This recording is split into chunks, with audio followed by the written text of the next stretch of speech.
نحمده ونصلي على رسوله الكريم اما بعد فاعوذ بالله من الشيطان الرجيم بسم الله الرحمن الرحيم ما كان محمد ابا احد من رجالكم ولكن رسول الله وخاتم النبيين وكان الله بكل شيء عليما صدق الله مولانا العظيم۔ ربیع الاول کا مہینہ ہے، پیارے آقا علیہ الصلوۃ والسلام کی تشریف آوری کا مہینہ ہے۔ اس سلسلے میں پہلے بھی ہمارے 3 درس ہو چکے ہیں، آج چوتھا درس بھی اسی حوالے سے ہے کہ نبی اکرم صلی اللہ تعالی علیہ وسلم کے تمام فضائل اور کمالات آپ علیہ السلام کے ختم نبوت کے اقرار کے اندر منحصر ہیں۔ جب تک ختم نبوت کا اقرار نہیں تو نہ ایمان مکمل ہے، نہ آپ علیہ الصلوۃ والسلام پر ایمان ہے، نہ دین پر ایمان ہے۔ اس لیے نبی اکرم صلی اللہ تعالی علیہ وسلم کی ختم نبوت کا منکر دائرہ اسلام سے خارج ہے۔ یہ عقیدہ ہر مسلمان کے لیے ایک بنیادی حیثیت رکھتا ہے، اس لیے اس اہم عقیدے کو مشکوک یا تبدیل کرنے والا ہم مسلمانوں کا دشمن ہی نہیں بلکہ ہمارے ایمان کا سب سے بڑا دشمن ہے، اور انسان کی سب سے زیادہ قیمتی متاع اگر کوئی ہے تو وہ انسان کا ایمان ہے، حتیٰ کہ انسان کی اپنی جان سے بھی زیادہ قیمتی چیز ہے انسان کا ایمان۔ مرزا غلام احمد قادیانی اور اس کے ہم نوا قادیانی اس دور میں ہمارے ایمان کے لیے خطرناک اور مہلک ہیں۔ ایک سادہ لوح مسلمان کسی شخص کی خوش اخلاقی سے متاثر ہو جاتا ہے اور اس کی طرف دوستی کا ہاتھ بڑھاتا ہے، اور اس کے ساتھ دوستی کے کافی سفر طے کرنے کے بعد معلوم ہوتا ہے کہ وہ بدترین اخلاق آدمی اپنی خوش اخلاقی کی تلوار سے اس بھولے بھالے مسلمان کو قادیانی بنانے کی کوشش میں مصروف تھا۔ نوجوان لڑکے اور لڑکیاں دنیاوی چمک دمک کو دیکھ کر فوری متاثر ہو جاتے ہیں اور سہانے مستقبل کے خواب دیکھتے ہیں۔ ایسے جذباتی نوجوان لڑکے اور لڑکیاں قادیانی گروپ کے لیے ترنوالا ثابت ہو جاتے ہیں اور انہیں غیر ممالک میں اعلیٰ عہدوں پر نوکری اور دل پسند رشتے کرانے کی نہ صرف پیشکش کرتے ہیں بلکہ اپنے تمام وسائل بروئے کار لاتے ہوئے مسلمان بچوں اور بچیوں کا رشتہ کسی قادیانی سے کرا دیتے ہیں۔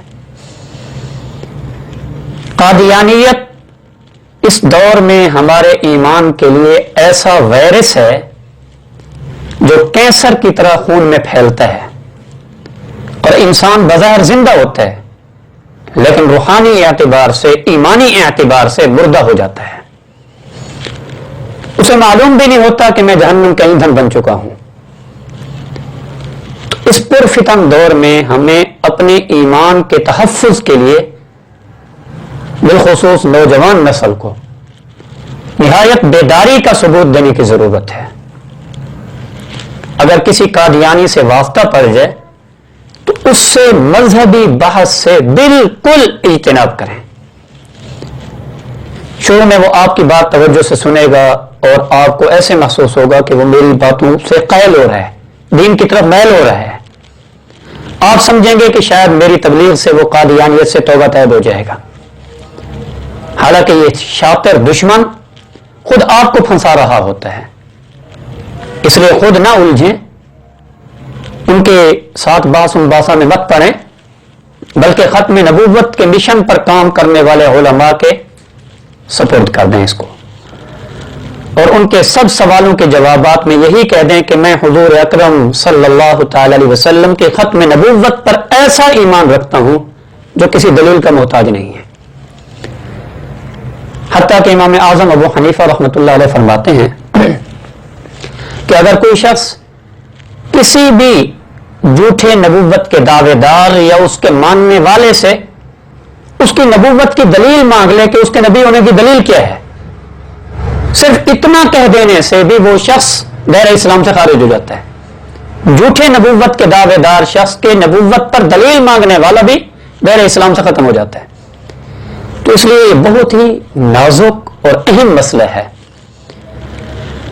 ختم نبوت کا عقیدہ ایمان ہے تو اس کا انکار کفر ہے۔ اپنے ایمان کو قادیانی اثرات سے بچائیے، اپنے گرد و پیش کے ماحول پر نظر رکھیے کہ کہیں کوئی قادیانی ہمارے ایمان پر تو حملہ آور نہیں ہو رہا۔ بالخصوص ہمارے راجن پور کے اندر مرزائیت قادیانیت بہت ہے، اور وہ مرزائی اور قادیانی کاروبار کی آڑ میں سادہ لوگوں کو اپنے خفیہ طور پر اپنے مذہب کی تبلیغ کرنے کے اندر مصروف ہوتے ہیں۔ حالانکہ قادیانی نہ صرف شرعی اعتبار سے بلکہ ہمارے آئین کے اعتبار سے، آئین پاکستان کے اعتبار سے بھی وہ غیر مسلم ہیں، اور وہ ایسا غدار ہے دین کا اور وطن کا کہ اس نے آج تک اپنے آپ کو پاکستان کے آئین کو تسلیم کرنے کے لیے سپرد نہیں کیا، آئین کو تسلیم نہیں کیا آج تک۔ وہ اپنے آپ کو غیر مسلم سمجھتا ہی نہیں۔ ہمارا آئین کہتا ہے وہ غیر مسلم، وہ کہتے ہیں ہم مسلمان ہیں۔ ہمارا آئین کہتا ہے کہ وہ آذان نہیں دے سکتے، مسلمانوں کی عبادت خانے جیسی مسجد جیسی اپنا عبادت خانہ نہیں بنا سکتے، لیکن وہ خفیہ طور پر ان چیزوں کے اندر مصروف ہیں۔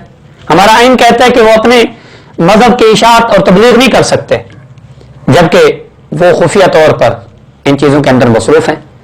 اس لیے اگر خدا نہ خواستہ کوئی ایسا شخص آپ کو معلوم ہے کہ وہ قادیانیت کی تبلیغ کر رہا ہے، یا کوئی سادہ نوجوان ان کی باتوں میں آ کر اور ان کے لالچ میں آ کر، بالخصوص بے روزگاری جو ہے نا وہ پھنسا دیتی ہے۔ وہ لالچ دیتے ہیں لڑکیوں کا، لالچ دیتے ہیں مال کا، لالچ دیتے ہیں کاروبار کا، لالچ دیتے ہیں بیرون ملک میں نوکریوں کا۔ تو جو جس مذہب کی بنیاد ہی لالچ دے کر لوگوں کو اپنے مذہب کی طرف قید کیا جاتا ہو تو وہ مذہب سچا کیسے ہو سکتا ہے؟